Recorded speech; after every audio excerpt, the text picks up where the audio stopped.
Hello everyone and welcome back to another Pony and Wolf Productions video. My name is visualbrony and today we are reading the story Mirrored by JonathanDP81. I kinda was intrigued by the inverted colors image of Sweetie Belle here. Also, Twilight Time goes wrong. So yeah.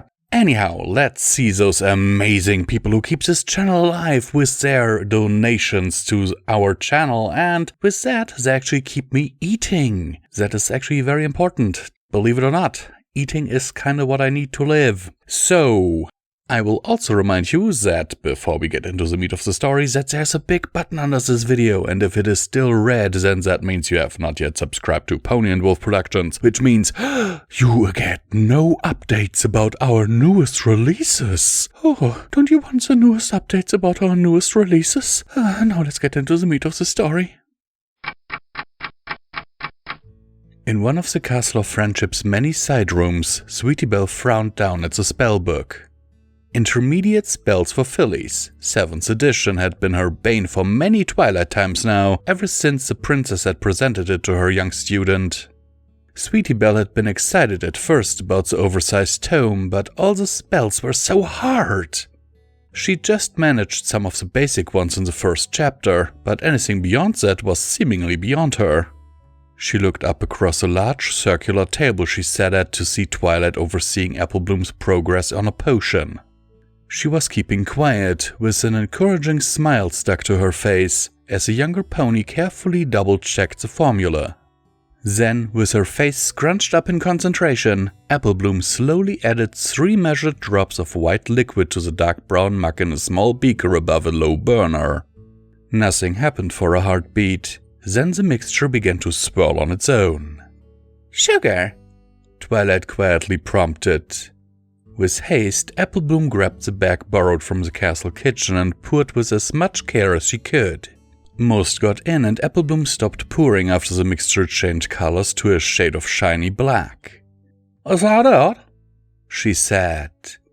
"Perfect," Twilight said, clopping her hoofs together. "Marigold's alertness potion. My old friend." She picked up the beaker with her magic and seemed to be about to take a gulp before halting herself. Her ears flattened. "But Princess Celestia said no." With a sigh, she placed the beaker down on the table. Her sad eyes stayed locked on the potion. "What does it do?" Applebloom asked, peering at it. "Marigold's alertness potion," Twilight replied, sounding like she was reciting. "Gives the drinker the energy of the 10 times the equivalent liquid amount of coffee or stronger tea." Her tone became flatter. "I was forbidden from ever drinking it again." She made a scoffing sound and continued with more heat. "I got so much work done that semester. I wasn't vibrating or slurring that much either. I tried to tell her, but she just kept going on about me not blinking." She sat down in a chair with a huff and crossed her forelegs. Her face turned to look at the wall. "I had eye drops. What was the matter with that?" "Okay," Applebloom drawled, her concerned eyes meeting Sweetie Belle's alarmed ones. "Tell you what, Twilight, I think we're all done here. I'll clean up and you can go back to helping Scootaloo with her toaster, alright?" She grabbed the beaker with her teeth and made a hasty exit to find a sink. "Applebloom!" Twilight cut off her protest, closed her eyes, and took a calming breath. As she turned to where Scootaloo was resoldering some broken links in the scrap heap appliance, she looked at Sweetie Belle with a smile. "Everything all right?" "Yep," Sweetie Belle squeaked, managing to come up with a reassuring smile. As Twilight refocused on making sure Scootaloo didn't burn herself, Sweetie Belle went back to frowning at the book. Twilight was so nice to keep helping her this way. She had to make one of these spells work today. The unicorn filly started flipping pages quickly, scanning for something that looked easy, or at least easier than the translation spell she'd been stuck on. After a few minutes, she found an illusion spell that looked kind of similar to one Twilight had taught her last fall. Traxby's beginner duplication spell was a way to make a clone of Caster. It was just an illusion, with no substance, and for a beginner it would only last a few seconds, but it looked like something Sweetie Belle could actually do. She studied the magical diagram for several minutes, making mental changes to the spell she knew and closed her eyes, focusing. Sucking in a breath, she opened her eyes, looked at her reflection in the full-length mirror standing in the corner of the room, thought, copy with all of her might, and cast the spell. Her horn sparked a couple of times, and then a stream of light green magic shot towards the mirror. It promptly reflected back off the mirror's surface and came straight towards her. With a cry of fear, Sweetie ducked down and the magic shot over her head.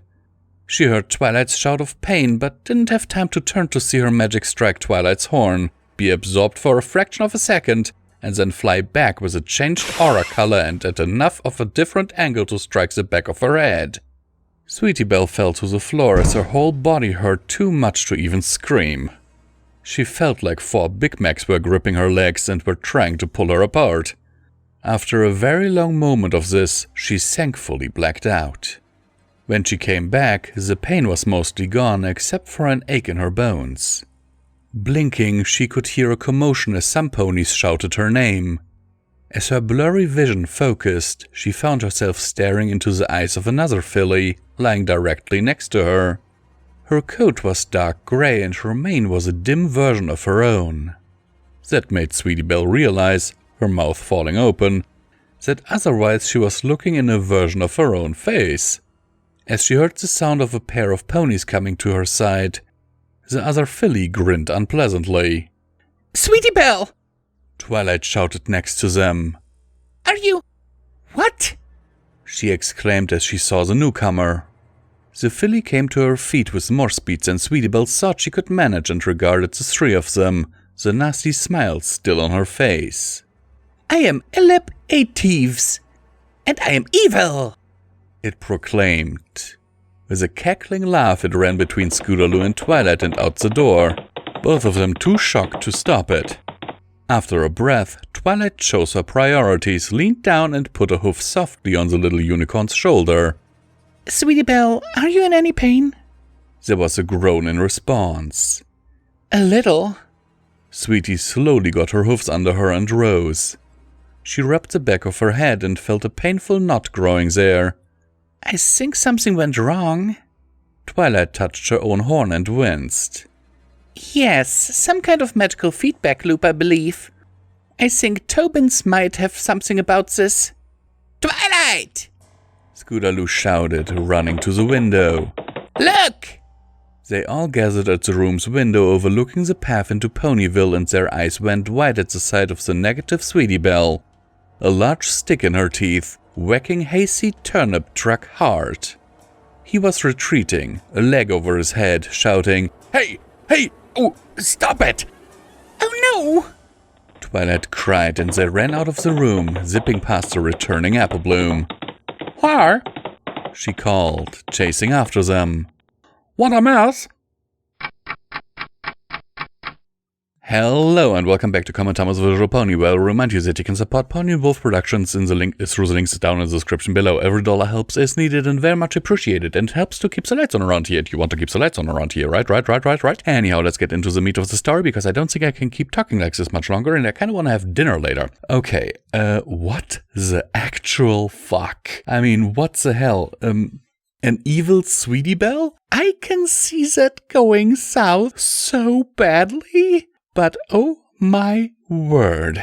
Let me know what you think in the comments down below, and what do you think an evil version of me would be like? Sincerely yours, Visual Pony, and as always, I hope that this story finds you well in body and mind.